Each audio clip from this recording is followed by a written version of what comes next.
ಬಡವರಾಗಿ ಕುಳಿತಿರುವೇನಪ್ಪ. ಬಡತನದಲ್ಲಿ ಬೆಂದ ನಂದ ಈ ಬಡ ಜೀವಿಗೆ ಕಣ್ಣು ತೆರೆದು ನೋಡು.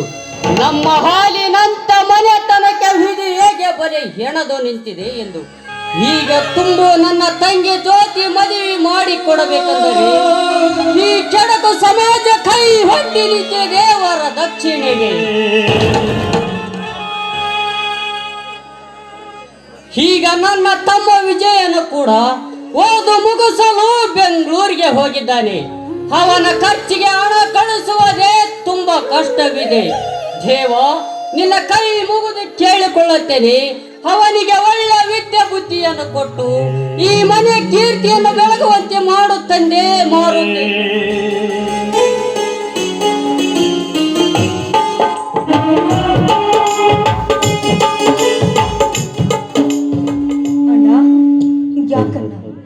ಯಾವಾಗಲೂ ನೀನು ಕಣ್ಣೀರನ್ನೇ ಹಾಕ್ತಾ ಇರ್ತೀಯಲ್ಲ ಅಣ್ಣ.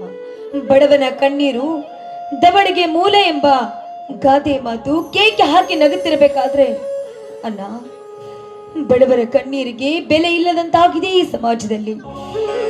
ಬಡವರ ಕಣ್ಣೀರಿಗೆ ಬೆಲೆ ಇಲ್ಲದಂತಾಗಿದೆ. ಯಾಕಣ್ಣ ನಿನ್ನ ಕಣ್ಣೀರು? ತಂಗಿ, ಈ ನಿನ್ನ ತಂಗಿ ಯಾವಾಗಮ್ಮ ಬರುತ್ತದೆ ನಿನ್ನ ಒಳ್ಳೆಯ ಕಾಲ. ಈ ಹಿಂದೆ ನಮ್ಮ ತಂದೆಯವರ ಗರ್ಭ ಶ್ರೀಮಂತರಾಗಿರುವಾಗ ಯಾವುದಕ್ಕೂ ಕೊರತೆ ಇರಲಿಲ್ಲ.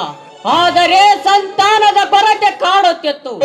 ಮದುವೆಯಾಗಿ 25 ವರ್ಷಗಳಾದರೂ ಬಂಜೆ ಬಂಜೆ ಎಂಬ ಪಟ್ಟ ಕಟ್ಟಿಕೊಂಡು ಅಷ್ಟು ವರ್ಷಗಳ ಕಾಲ ನೋವು ಅನುಭವಿಸುತ್ತಿರುವಾಗ ನಮ್ಮ ಮಹಾತಾಯಿಗೆ ನಮ್ಮ ಮನೆಯ ದೇವರು ಕನಸಿನಲ್ಲಿ ಬಂದು ನಿಮ್ಮ ಸರ್ವ ಆಸ್ತಿಯಲ್ಲಿ ಅರ್ಧ ಭಾಗ ದಾನ ಮಾಡು ಎಂದು ಹೇಳಿದಾಗ, ಅದೇ ಪುತ್ರ ಫಲನಾಗಿ ಜನಿಸಿದಾಗ ನನಗೆ ಧರ್ಮರಾಜ ಎಂದು ನಾಮಕರಣ ಮಾಡಿದರಂತೆ. ನಂತರ ನೀನು ವಿಜಯ ಹುಟ್ಟಿದ್ದಮ್ಮ. ಅಣ್ಣ, ಅರ್ಧ ಆಸ್ತಿಯನ್ನ ದಾನ ಮಾಡಿದ್ರಿ, ಆದ್ರೆ ಇನ್ನುಳಿದ ಆಸ್ತಿ ಎಲ್ಲಿಗೆ ಹೋಯ್ತಣ್ಣ? ಈಗ ಆಯ್ತು ನಮ್ಮ ಪರಿಸ್ಥಿತಿ. ಅದ ನಾವ ಬಾಯಿಂದ ಹೇಳಲಮ್ಮ. ನಿನ್ನಣ್ಣ ವಿಜಯನ ವಿದ್ಯಾಭ್ಯಾಸಕ್ಕಾಗಿ ಈ ಊರ ಶ್ರೀಮಂತ ಶಂಕರ ದಣಿ ಹತ್ತಿರ 1 ಲಕ್ಷ ರೂಪಾಯಿ ಸಾಲವಾಗಿ ಪಡೆದಿದ್ದೆ.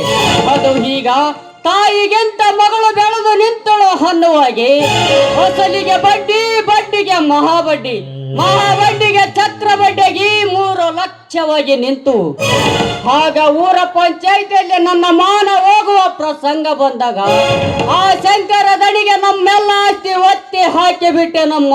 ಒತ್ತಿ ಹಾಕಿ ಬಿಟ್ಟೆ. ಮಾನಕ್ಕಿಂತ ಆಸ್ತಿಯನ್ನು ದೊಡ್ಡದಲ್ಲ. ಇಂದಿಲ್ಲ ನಾಳೆ ಆದ್ರೂ ನಮ್ಮ ಆಸ್ತಿಯನ್ನ ಮತ್ತೆ ಪಡ್ತೀವಿ ಎನ್ನುವ ನಂಬಿಕೆ ನನಗಿದೆ.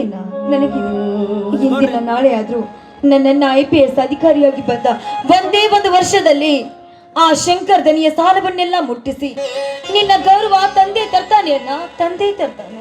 ಬರೇ ಚಿಂತೆಯಲ್ಲಮ್ಮ, ಬಡತನದ ದೇಗುಲ ಹೆಗಲೇರಿದಾಗ ಅದೇ ಚಿತೆಯಾಗಿ ಸುಟ್ಟು ಉರಿಯುತ್ತಿದೆ ಇದರ ಸುಳಿವಿನಲ್ಲಿ ಸಿಕ್ಕ ನನ್ನ ಹೃದಯ. ಅಂತ ನೀನ್ ಹೀಗೆ ಅಳುತ್ತಾ ಕುಳಿತುಕೊಂಡ್ರೆ ನಮಗೆ ಬಂದ ಬಡತನ ಕಡಿಮೆ ಆಗುವುದೇನನ್ನ? ನೀನು ಹೀಗೆ ಕಣ್ಣೀರು ಹಾಕುತ್ತಾ ಕುಳಿತುಕೊಂಡ್ರೆ ನಮಗೆ ಧೈರ್ಯ ಹೇಳುವವರು ಯಾರು? ಮನೆ ಹಿರಿಯರಾದ ನೀನೇ ಈ ರೀತಿ ಚಿಂತೆ ಮಾಡುತ್ತಾ ಕುಳಿತುಕೊಂಡ್ರೆ ನಮ್ಮ ಗತಿ ಏನಾಗಬಾರ್ದು ಹೇಳಣ್ಣ. ಈ ಬಡತನ ಹೀಗೆ ಇರುವುದಿಲ್ಲ. ಒಂದಲ್ಲ ಒಂದಿನ ಈ ಬಡತನ ನಿವಾರಣೆ ಆಗೇ ಆಗುತ್ತೆ. ಬಾಲ ಊಟ ಮಾಡುವಂತೆ. ಊಟ? ಈ ಬಡವನಿಗೆ ಯಾವ ಊಟ ತಾಯಿ? ಹಸಿವಿನಿಂದ ಕರುಳುಗಳು ಕಂಗೆಟ್ಟ ಕೂಗುತ್ತಿದ್ದರು. ಮನಸ್ಸು ಮುಚ್ಚುತ್ತಿದೆ ಈ ಕರುಳಿನ ಬಾಗಿಲನ್ನು. ಇಂಥದ್ರಲ್ಲಿ ನನಗೇಗಮ್ಮ ಊಟ ಸೇರುತ್ತದೆ? ಅಂದ್ರೆ ನನ್ನ ಊಟ ನಿದ್ರೆ ಬಿಟ್ರೆ ಬಡತನ ಏನಾದ್ರೂ ನಿವಾರಣೆ ಆಗುತ್ತೆ? ನನ್ನ ಇಲ್ಲ, ಹುಟ್ಟಿಸಿದ ದೇವರು ಹುಲ್ಲಿಂದು ಮೇಸಲಾದ. ಬಾಲ ಊಟ ಮಾಡಿ. ನನ್ನ ಪ್ರತಿ ಮಾತಿಗೂ ಅರ್ಥ ಹೇಳಿ ನನ್ನ ಕಷ್ಟವನ್ನು ದೂರ ಮಾಡುವ ಜಾಣಿ ನೀನಮ್ಮ. ತಂಗಿ ಜ್ಯೋತಿ, ಈ ನಿನ್ನ ಮಾತಿಗೆ ಹಗುರಾದ ನನ್ನ ಮನಸ್ಸಿಗೆ ಒಂದು ಸೊಗಸಾದ ಒಂದು ಹಾಡನಾದರೂ ಹೇಳಮ್ಮ.